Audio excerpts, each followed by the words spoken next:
Ilana Trachtman is a producer and director and has made Emmy Award-winning nonfiction programs for 30 years. She has explored worlds for PBS, HBO Family, ABC TV, Showtime, Lifetime, Discovery, A&E, and the Sundance Channel, pursuing stories such as the legacy of slavery in Latin America, social activism among Gulf Coast shrimpers, glass blowing for at-risk youth, and transgender parents. Through her production company, Ruby Pictures, Ilana made the award-winning feature Praying with Lior. Her film, The Pursuit, 50 Years in the Fight for LGBT Rights, won the Mid-Atlantic Emmy for Best Documentary. Ilana is a frequent public speaker about her films, which are always character-driven, tied to social justice issues, and accompanied by robust impact campaigns. Ilana's most recent film is Ain't No Back to a Merry-Go-Round. Joining Ilana today is award-winning journalist and Moment senior editor Dan Freedman. Prior to coming to Moment, Dan worked in the Washington Bureau of Hearst newspapers for over 30 years. Before the interview begins, please enjoy this short trailer for the feature-length documentary, Ain't No Back to a Merry-Go-Round.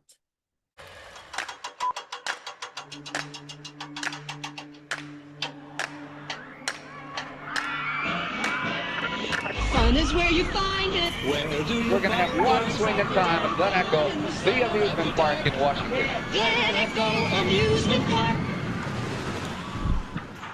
This park is segregated. You're not trespassing. May I ask your race?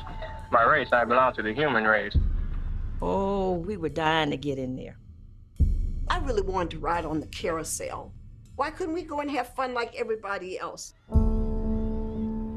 We were some bold people. I knew there was something better for me. We wouldn't let our kids come to Glen Echo because not everybody could come. We are Americans too. We support this country. We love this country. The Holocaust radicalized me. The fight for civil rights is much my fight as it is theirs. That was the first time I had any social contact with a white person. White people feel it would really be totally wrong morally for young white girls to be bumping hips in a swimming pool with teenage Negro boys. I was surprised because the majority of the people picketing were white. Whose picket line is this? A group of demonstrators have just marched through the gate. Got on the merry-go-round. And into a restaurant here. Then the brown shirts showed up. I would be picketing while there are these people here whom I fled. I said, "What are you doing here, you nigger? You want to die?" And the guy spit on me. Spit right in her face. She just looked straight ahead and kept on walking. Last night's group was the largest number of demonstrators. Congressman Adam Clayton Powell, Stokely first picket line. A. Philip Randolph, and Roy Wilkins joined the picket line. Glen Echo gave me my baptism. It dramatically changed my life.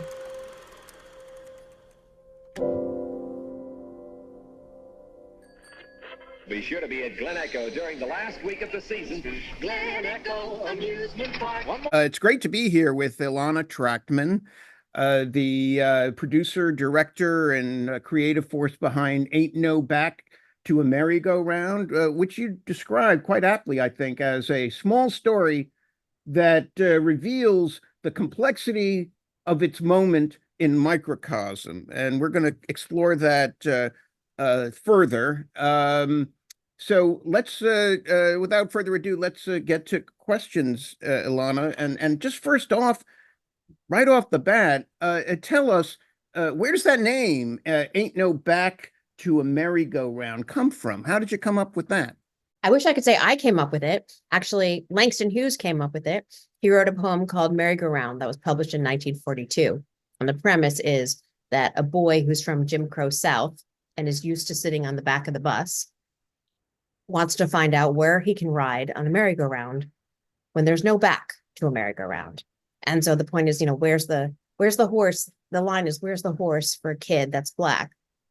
Because there ain't no back to a merry-go-round. That's where the title comes from. And Langston Hughes wrote it in 1942, but it was still true in 1960 when Glen Echo Amusement Park was segregated. The documentary, of course, as we've seen, explores the Jewish connection to the fight for civil rights at Glen Echo. And how did you come to focus on that aspect of the story? You know, it would be dishonest to say that I was interested in making a Jewish film or making a film, you know, about Jews in particular. I was really interested in making a film about how Glen Echo came to be integrated. And the people who were involved in it were the white people, were disproportionately Jewish. The African-American people were from all over, Howard University, local Montgomery County people. And my goal was to explicate the motivations for everybody that was involved and to tell the stories of a select group of individuals who had large roles, and they were Jewish. And that was an important part of their identity, and that was an important part of their motivation.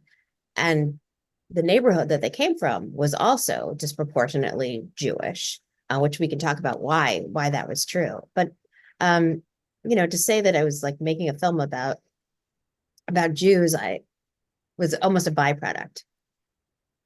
Interesting. Talk about your own personal connection to this subject. You know, you were born, I'm assuming, after the high water mark of the civil rights movement.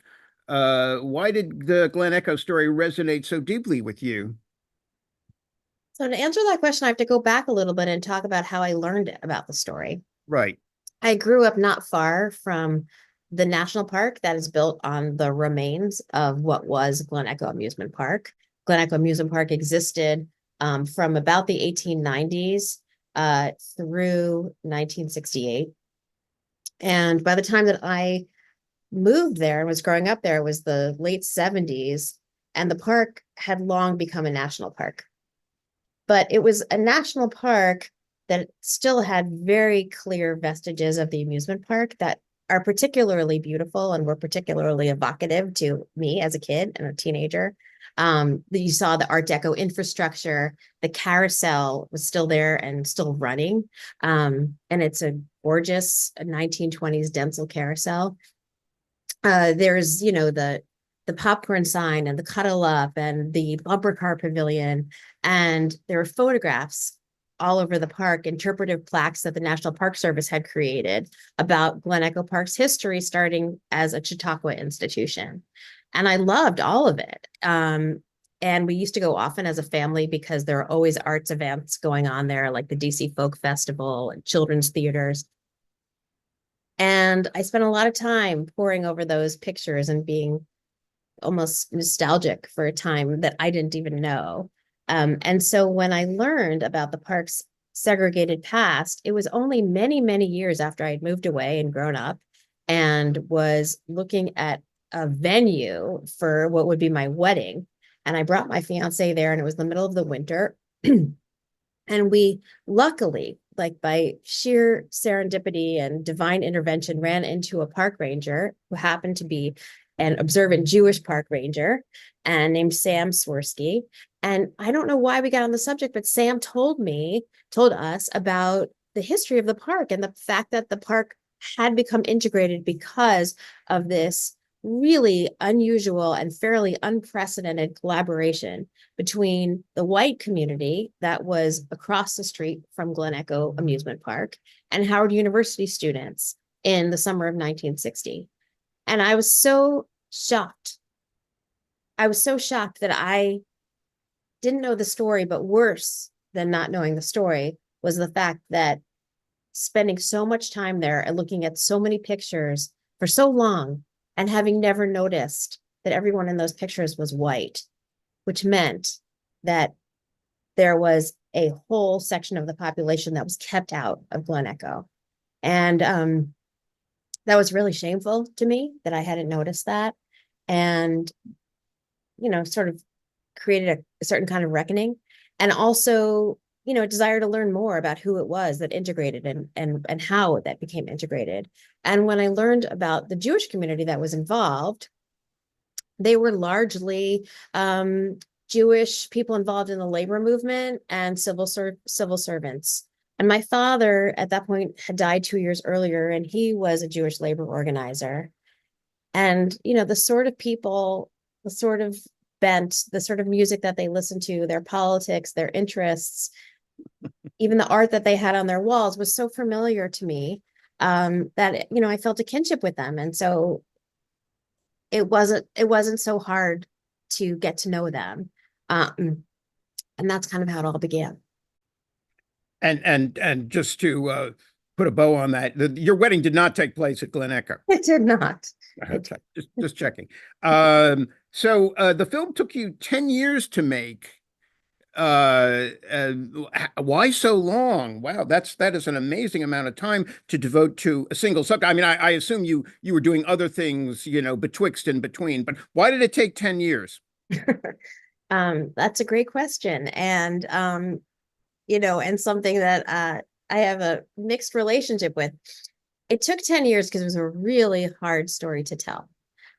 Deceptively hard. I hope that when you see the movie, I hope you don't feel that the movie is complicated and hard and painful and laborious. But the research for the film was all of those things.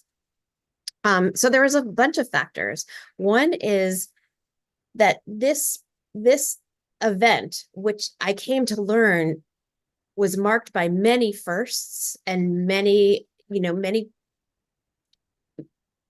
historically significant milestones. However, at the time that they occurred, none of them were being marked. It wasn't like understood at the moment that this is history happening. And so unlike the March on Washington or say a presidential inauguration, where as those things happen, the news outlets are, marking them and saving them, preserving them, archiving them. There was none of that about this. And so I was really always going through needles and haystacks in order to find coverage, whether it was press or whether it was people's own collections, people's own archives. And so just finding out the details of it, both in the kind of historic record and then in the personal record, took a really long time, both personally and their own footage and their own photographs. Tracking down the humans who had been there took a long time, especially the women, because everybody changed their names when they got married. It took a long time to raise the funding to make this film. It was sort of an unusual funding. It was an unusual fundraising journey. And then also finally, once all of those pieces were in place, actually like the content and the story editing demanded a lot of time because, sometimes I say like I felt like I was wrestling an octopus. There were so many disparate parts. There's nothing monolithic about this story. Each of the different communities, the individuals, the events, the forces of politics and history that were going on at that time, just trying to decide what to leave in and what to leave out, how far back to go with these individuals' motivations and the history of the place, and how far to go into the future. So kind of deciding what the markers were, even who would be the main storytellers was all difficult. And part of it is just kind of the simplest thing was I chose not to use a narrator. When you have a narrator, you can clearly outline the story. You can choose the chronology of it. You can choose what points you want to make and what you want the audience to get from certain moments. And I was really committed to having only the people who were part of the story, who were there, tell the story. So that meant I was limited to what they could remember. What were those production challenges as things went along?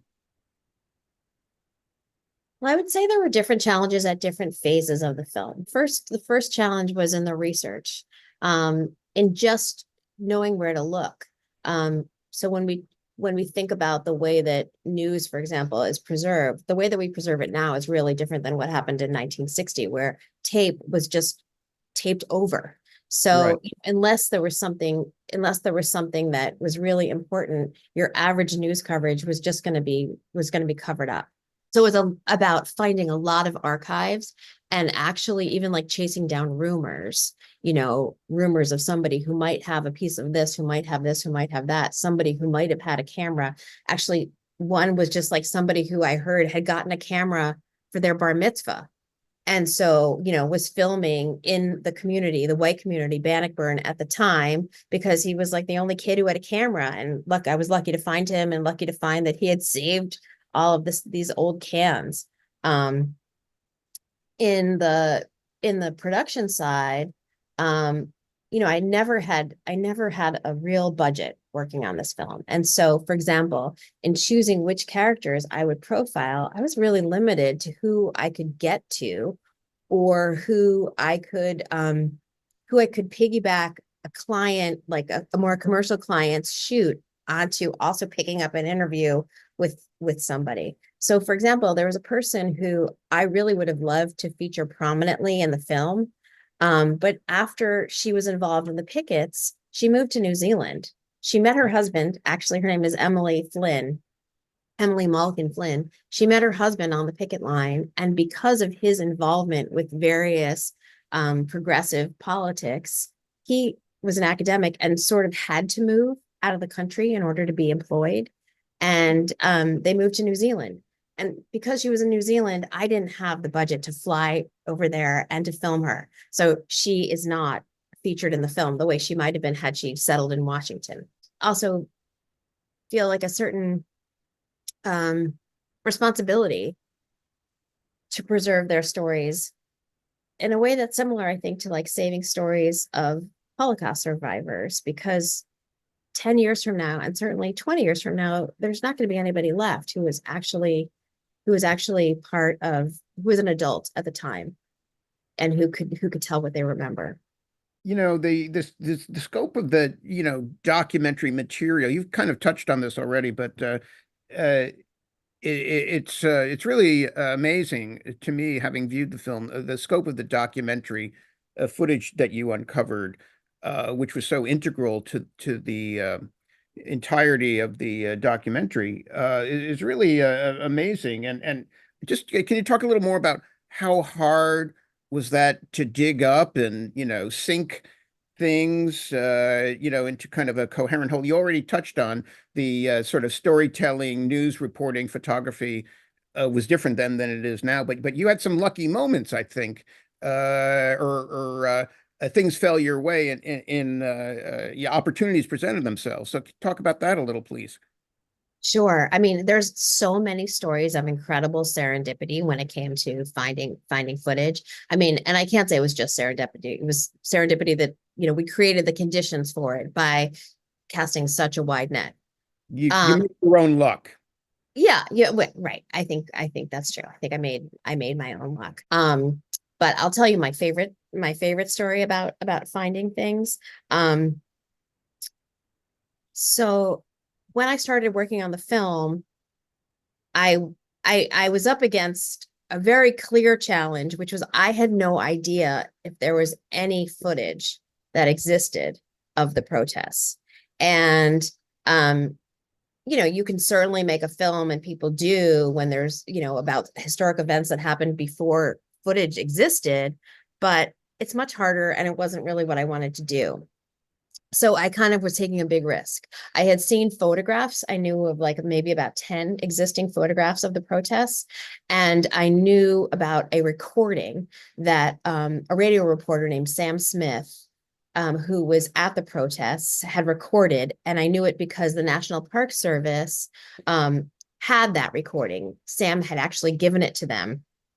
And they used it when they were starting to talk about the civil rights protests that happened at Glen Echo. So, and during this recording, it's a pretty seminal moment. It's in the trailer of the film where a security guard outside the park asks Lawrence Henry, who is the young divinity student from Howard, who is African-American, and he's asked by the security guard, he says, "You're trespassing. Can I ask your race?"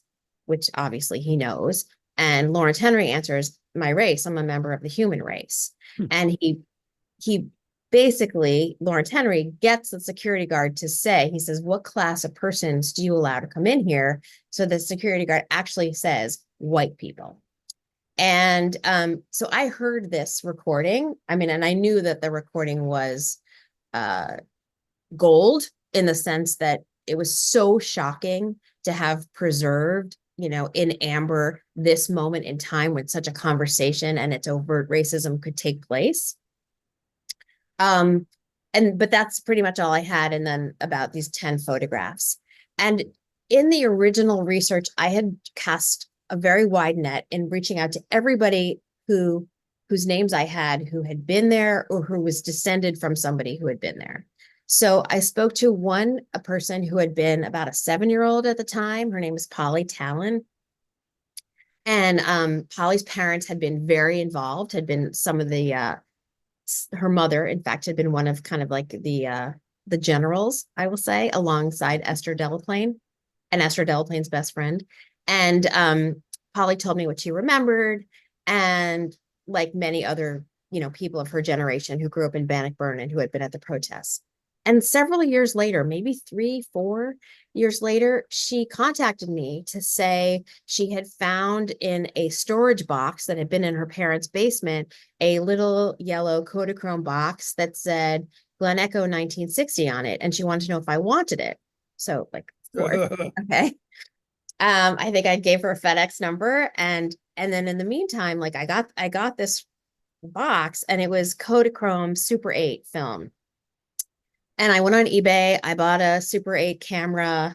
I, you know, watched the YouTube videos to learn how to use it. I, you know, set it up in my office, like, you know, on an empty wall, and with a great deal of trepidation, like turned it on. And I saw like by the first frame that it was the protests. And like, I literally like fell on the floor, then jumped up, turned off the camera because I was so afraid that the camera would burn the film. I mean, it was so precious. Carefully unspooled it, and on my credit card sent it to Color Lab in order to do the transfer.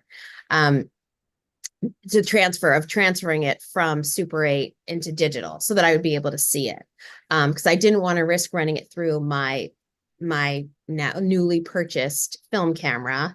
And I had to buy the film camera because the film camera cost $35 on eBay, but the transfer cost many hundreds, maybe even $1,000 to transfer it. And it was I didn't have any money at that time to do it, but it was worth putting it on my credit card. When I got the footage back, I saw that it was gorgeous footage of the protests. By gorgeous, I mean full color and able to see people's faces and fairly well shot. But it was only years later in the edit room that as we were working with it, we discovered that the conversation that I had from the radio reporter was being filmed. And that footage that I had took place at the time that the radio reporter's conversation took place, which meant that it's synced. So you can actually see this conversation take place. I mean, it sounds so elementary, but when you think about that, the sound was on one side of the country and the film footage was on another side of the country for 65 years, you know, and here they are put together. So that was incredibly satisfying and lucky. And I think really important in order for the audience to have the experience of being there. That's an amazing story. That's just, talk about serendipity. That's serendipity with a capital S. Just talk a little bit about what your hopes are for this documentary. You know, practically, you know, you've been in a lot of film festivals, you've won a lot of awards, and maybe you can talk about that a little. Inspirationally, you know, what do you hope the audiences are going to take away from it? Well, I want to start by saying what I was the most nervous about.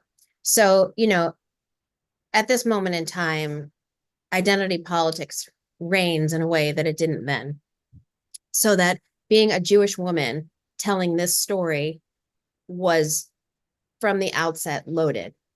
And all along the way, I made sure that the people that I was working with on my team also represented the picket line. And most important in that collaboration was my editor, Sandra Christie. Actually, also had another editor, Ann Collins, but Sandra Christie was on the film from the beginning all the way through the end. And she's African American and has edited many beautiful and important civil rights films.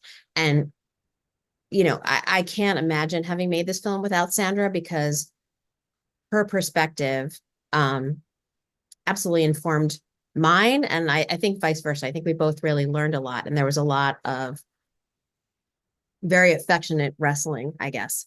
No, what I was so I was really nervous about how the film would be received.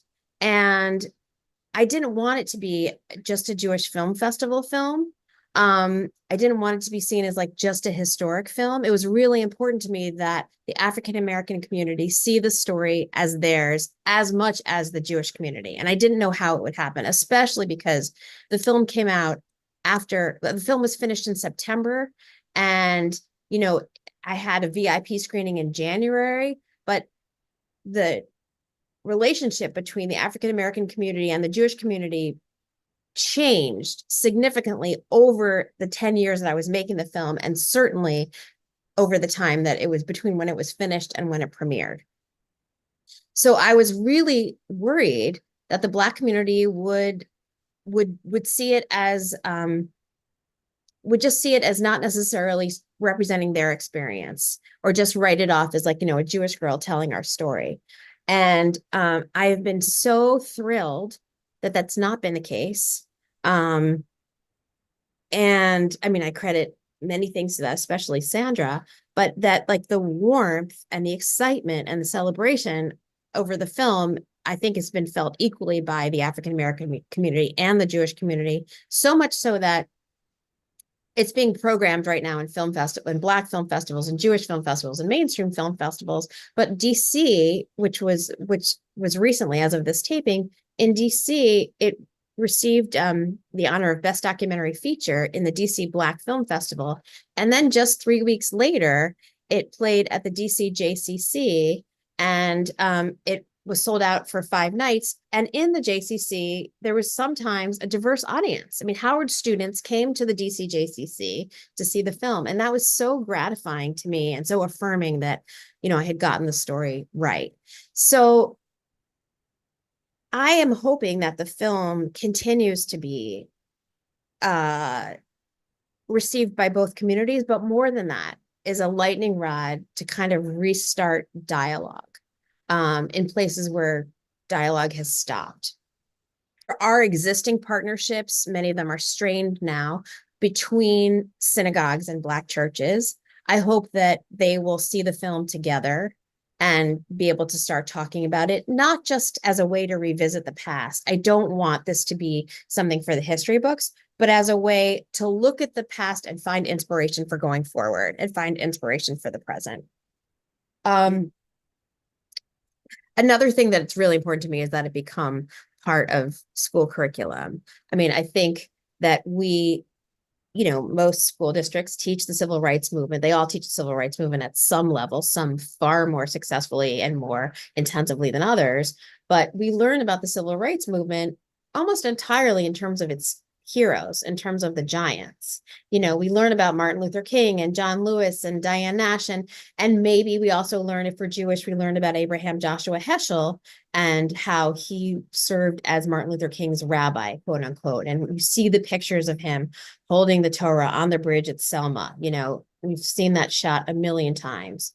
But we never learn, I never learned, and I don't think most people do, about just the regular people, the people who never went to the bridge at Selma. But they did act in their local communities. They did stand up against segregation at their amusement parks, but also at their lunch counters, at their libraries, in their schools. And in some cases, some took huge risks. In other cases, people picketed. But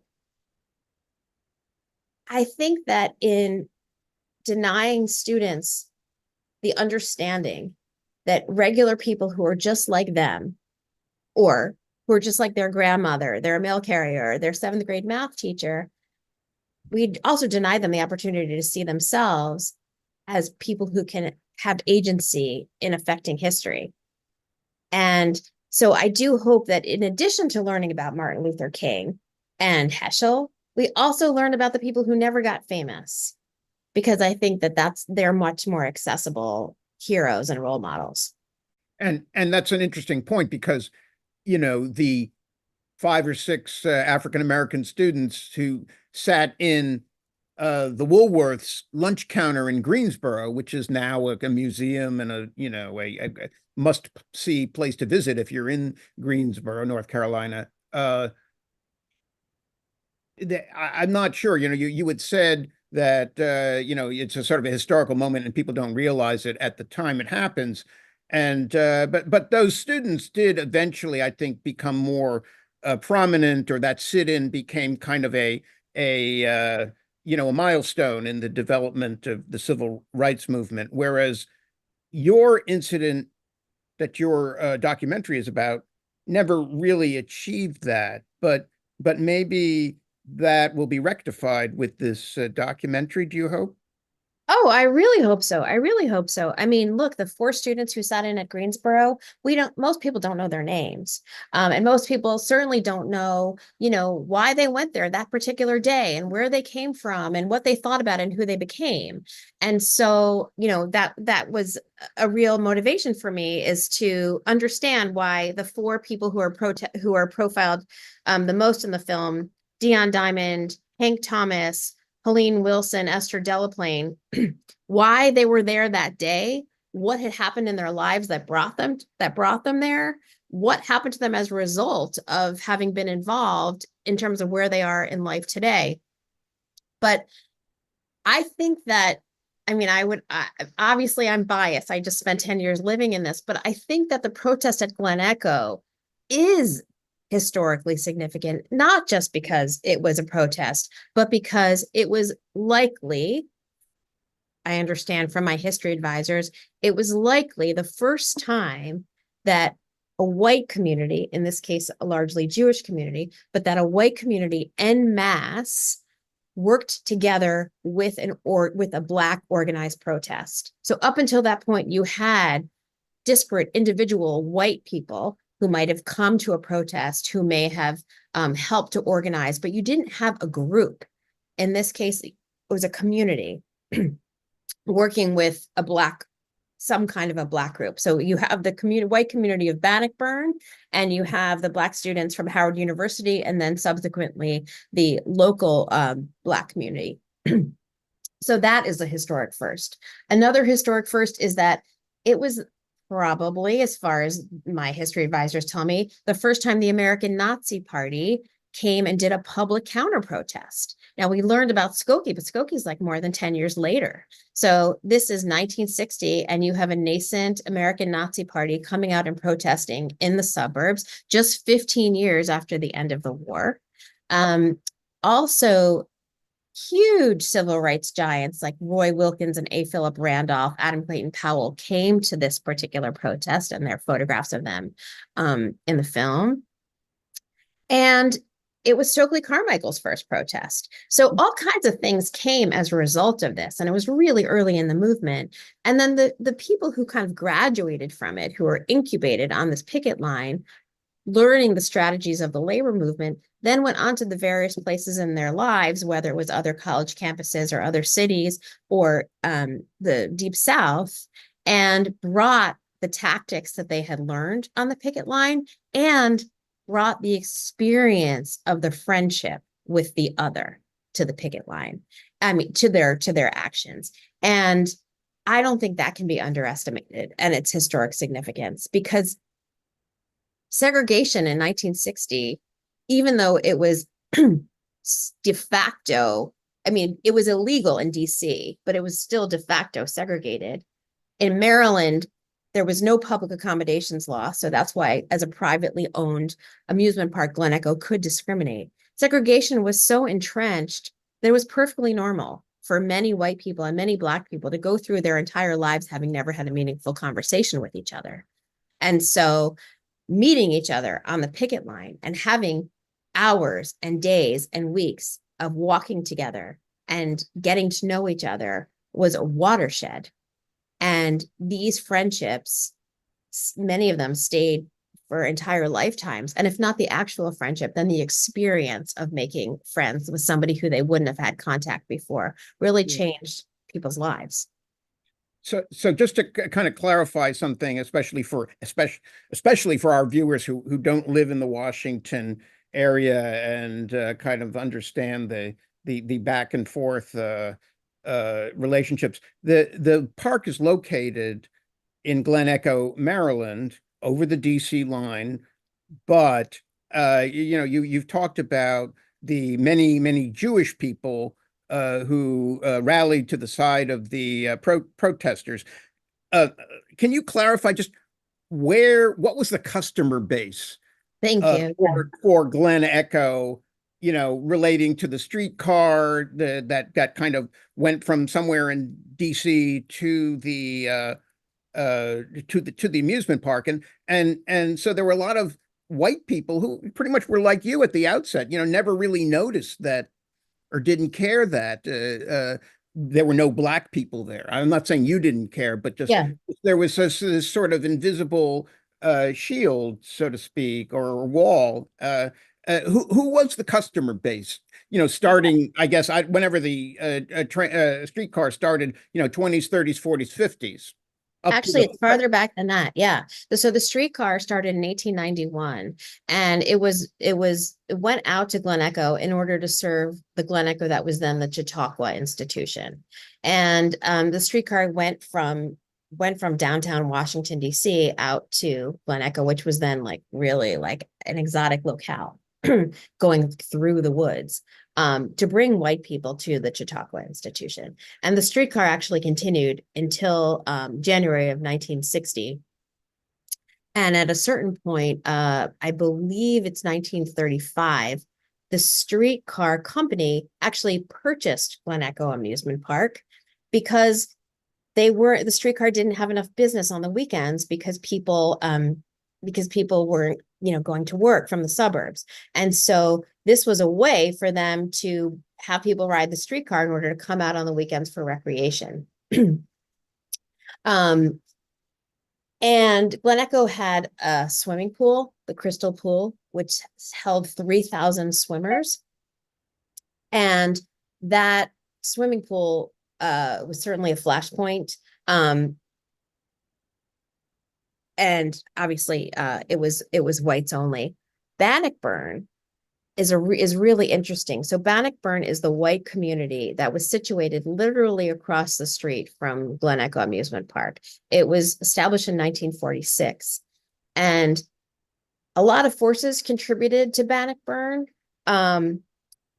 Probably, one of the largest was the fact that the people who were part of it were reacting to World War II and wanting to create a kind of a better way of living, a cooperative way of living, which was really unusual because this is also the same time as Levittown, which is all about, the individual family. So you had this large group of people who were coming from New York City, Boston, in order to work in the New Deal administration. They were coming to Washington, and they were finding housing covenants in Washington against selling real estate to Jews. And faced with this, they banded together and bought the Bannockburn golf course. They bought the golf course, and then they set out to develop it with this utopian idea, sort of modeled on a kibbutz, where people would be able to live throughout their lives. They would first start in small places for young couples. As there was families, they would move into bigger houses, and then they would move into apartments when they got older. It ended up just being the houses, but attracted a lot of families, and families that were interested in a cooperative ideal. And by cooperative, there are large tracts of the land that were cooperatively owned. The clubhouse, there's a clubhouse, a swimming pool, and a nursery school that were all cooperatively run. So the people who came to live in Bannockburn, I haven't actually added up all the numbers, but it was certainly over 50% Jewish. And the people who weren't Jewish were like-minded union organizer types. And so they were primed. It was fertile ground to create an organized group of people who would join a protest, who would join a civil rights protest. That's just amazing. Just such an interesting piece of history and sociology, and the conflict of middle class aspirational people in conflict, maybe not consciously, but with the forces of history moving in the direction that we're all thankful it moved in. I'd just point something out also about the kind of Jews that they were, because I think it's really interesting too, is that these were not observant Jews. These were not synagogue going Jews. These were people who were largely first generation. Their parents had come over from Eastern Europe. They were sort of socialist leaning, and their kids were a lot more likely to know the words to American Christmas carols than they were to know blessings. However, they absolutely identified as Jewish, and importantly, the surrounding community identified them as Jewish, so that I have heard people, when reflecting on Bannockburn, refer to it as Jewtown. Oh, wow. Thank you, Ilana. This is most enlightening, for everybody, I'm sure, who's viewing this. Yeah, we had talked about, what's the best way to access this for those who for whom it is not playing at a theater near you, or just any advice for our viewers who are now having seen your trailer and listened to you, are just fascinated by this and want to see the documentary in its entirety. So, and any kind of advice on how to get to it? Yeah, we have a website, which is ain'tnoback.com. There's no apostrophe, but it's ain'tnoback.com, where we regularly update with all the screenings, the festival screenings, the organizational screenings, and also some virtual screenings. So if people go to ain'tnoback.com and check on the screenings page, they'll be able to find out when it's coming to a theater near them, or when they'll be able to watch it off their computer screen. Great. Well, again, thank you, Ilana. This has been really kind of an inspirational conversation, at least in my opinion. Thank you, and much appreciated. Your time's much appreciated.